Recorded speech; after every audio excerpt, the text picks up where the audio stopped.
changing your life one story at a time. This is the Chicken Soup for the Soul podcast with Editor-in-Chief Amy Newmark. Hey, it's Amy Newmark with some new favorites for you from our new book, Chicken Soup for the Soul, a book of Christmas miracles. This is the book that we're using to support the Marines Toys for Tots program. And of course, they make Christmas miracles for millions of children. And today I'm going to share a couple of stories from the book about miraculous family reunions at Christmas time. Because that's what really matters during the holidays, right? Getting together with family at Thanksgiving or Christmas. Or if you're lucky and your kids aren't far away or juggling in-laws and other obligations, then maybe even Thanksgiving and Christmas. So one of our writers, Mary Z. Smith, she tells us a wonderful tale about the time that she helped to create a family reunion. She was working as a receptionist at an assisted living facility, and it was the week before Christmas. And she was about to get off from work, and she answered the phone, and this man asked her if it was Ava's rental car. And this was actually a constant problem at the assisted living facility because their phone number was only one digit different than the local Ava's rental car office. So Mary gave the man the correct number for Ava's, and she wished him a Merry Christmas. And she was about to hang up, and then she heard his voice right before she hung up, and she heard him saying, "Wait a minute, please." So she picked the phone back up. She said, "Yes." And he said, "I know this must sound insane, but I have to ask you, do you believe in miracles?" So Mary writes for Chicken Soup for the Soul, so of course she believes in miracles. And now this man had her attention, and she said, "I definitely believe in miracles. Why do you ask?" And the man said, "I'll try to make a long story short. My parents recently passed away in a car accident. I have no family left but a grandmother, and all I know is she's somewhere in Virginia. I haven't seen her since I was little." And he explained that his uncle had recently placed his grandmother in an assisted living facility, and that his uncle had died right away before he could tell anybody where the grandmother was.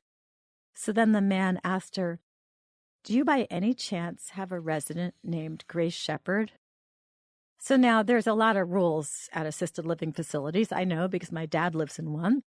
And Mary wasn't allowed to tell this stranger if Grace Shepherd lived there, but she did immediately recognize the name. So she told the man she wasn't allowed to say, and he said he understood, and he was really nice about it, and that made Mary feel really bad. So then she said, "Well, here's what I can tell you.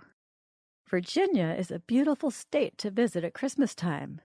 Let me give you our address in case you happen to be traveling through our area anytime soon." And the man understood. She was actually telling him that his grandmother was there. So a week later, Mary got to work. It was Christmas Eve, and she happened to walk by Grace Shepherd's room. And sure enough, there was a young man sitting there with Grace. And she introduced her grandson to Mary.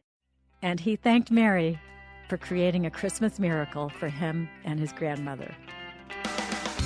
So Mary Smith told us about a grandson finding his grandmother just in time for Christmas. And in another story from Chicken Soup for the Soul, a book of Christmas miracles, Gail Sellers tells us about her own miraculous reunion with the brother who she never knew that she had. This miracle came at just the right time, as Gail explained to me when I talked to her recently. Well, another Christmas was approaching without my son. He passed away tragically at the age of 13, and Christmas didn't hold much magic for me.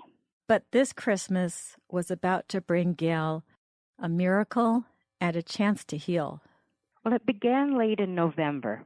I received a telephone call from my cousin, Mary Gale, who is our family genealogy expert. She hummed and she hawed, and she got to the point and said, "I believe you have a brother." And apparently my mother had given birth to a boy before I was born, and we had the same father. She had his name, his address in Mississauga, and his telephone number.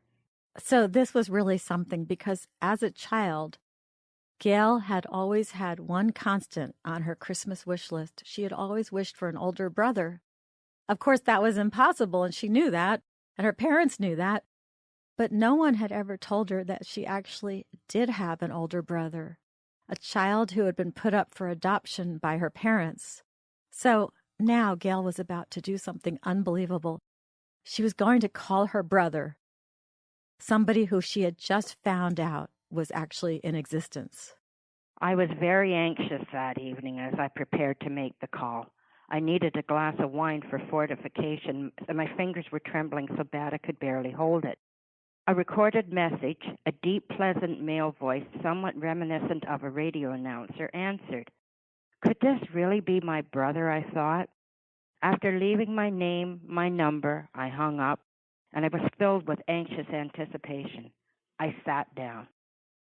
It seemed like hours, but the shrill ringing of the telephone interrupted my thoughts. Gail, this is Fred. I'm so excited to hear your voice. For the next 3 hours, we got to know each other and exchanged family information. He had a wife and 2 growing daughters, and we arranged to meet a few days later at his home. I got off the phone, and I was in kind of a euphoric daze. I hardly knew what was going on. It seemed so surreal. So I asked Gail what it was like when she finally met this long-lost brother in person. Well, meeting my brother for the first time can best be described as winning an emotional lottery. We had similar characteristics and gestures, and my brother rather resembled my mother.